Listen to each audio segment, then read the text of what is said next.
Welcome back to our Fox News Town Hall with Senator Kirsten Gillibrand. This week, President Trump threatened escalating tariffs on Mexico over the flow of migrants into this country, a move both Republican senators from this state warned could sabotage hopes for a new trade deal with Mexico and Canada, as well as hurt farmers here in Iowa.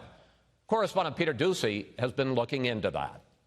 Tariffs could mean trouble in Iowa. Senator Joni Ernst, a Republican, said Friday after a new round, the livelihoods of Iowa farmers and producers are at stake.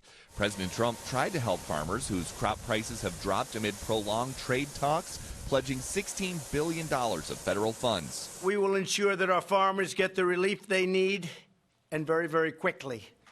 It's a good time to be a farmer. But Iowa's Farm Bureau still isn't sure how that money will be spread around. The aspect of that one is the details are still yet to be worked out, so we don't know exactly how this is going to take place. And there's a catch. To qualify for federal help, farmers have to be able to plant crops, and many farmers can't because their fields are flooded. We've just got water that just sits there and it doesn't have anywhere else to go. So you have isolated flooding actually in your field. So a lot of the corn that had emerged is now actually sitting in water. And so we could have potential yield damage to those crops as well. But Iowa's Republican Governor Kim Reynolds believes the economy here won't crack despite recently gloomy trade and weather forecasts. Even with some significant challenges with our agriculture industry, and it's a leading industry in the state of Iowa, we still have a very diverse and growing economy. So the first state hosting a Democratic contest is going to be one of the toughest states for Democratic candidates to come in and make the argument that the economy overall is failing because Iowa has the third lowest unemployment rate in the country, just 2.4%. Chris? Peter, thank you. Let's go now to Thomas Hogan, who has a question about trade. Thomas. Hi, Senator. What is your thoughts on the president's recent announcement to implementing tariffs on the goods that are imported into the United States from Mexico?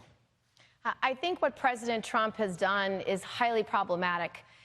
He is using trade policy on an issue related to immigration, not on an issue related to trade or the economy, and it's a misuse.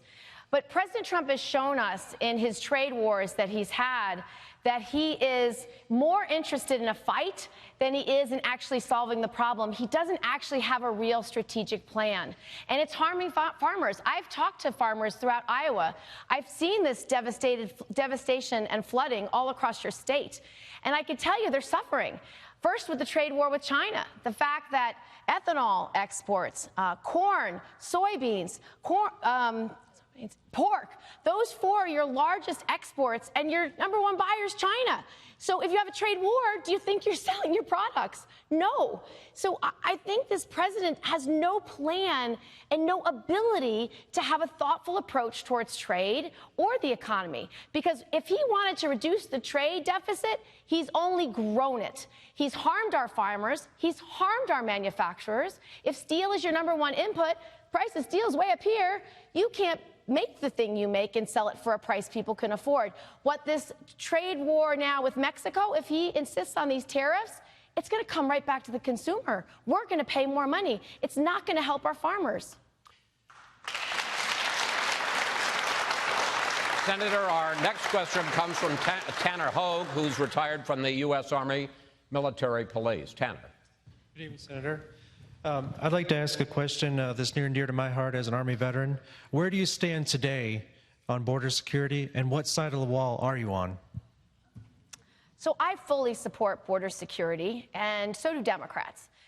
We need to be able to fund the part of Homeland Security that's focused on anti-terrorism, cross-border crime, anti-gun trafficking, anti-human trafficking, and anti-drug trafficking. Under President Trump, the funds that would normally go to fund those operations under ICE and under Homeland Security have been taken away, and they've been placed into other efforts, particularly for-profit prisons that are locking up mothers and children. So what President Trump has done is inhumane, it is contrary to our values as a people, and absolutely not making us safer. So if I was president of the United States, I would do a couple of things. First, I would have comprehensive immigration reform with a pathway to citizenship. Second,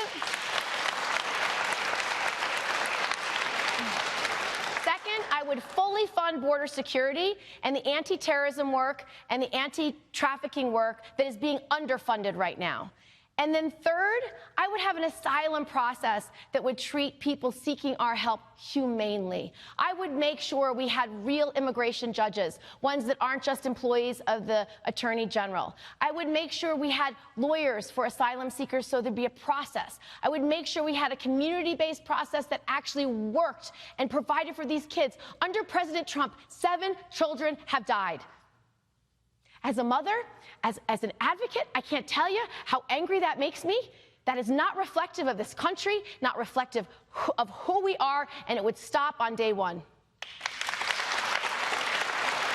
I want to squeeze in one more question. You got about 2 minutes to answer this one from Jack Hostiger, who I have to say just graduated from the University of Pennsylvania. Congratulations, Jack. Hi, Jack.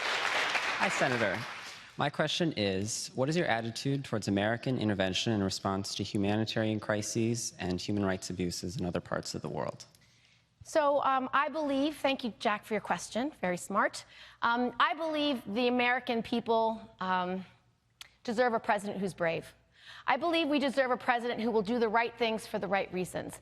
And this country has always stood as a beacon of light and hope for the world. We've always led the world. We've led the world on humanitarian disasters, on setting the stage for democracy, on doing the right thing, standing by our allies. President Trump has retreated from the world stage in every respect. He retreated from global climate change, refusing to participate in the Paris Accords. He's stepped away from our role in ending suffering, not standing up to the Saudis over Yemen, not standing up to the Saudis over Khashoggi's murder, unwilling to stand with our allies, with NATO, and refusing to lead. So as President of the United States, I will restore our moral integrity and our moral standing on the world stage on the first day.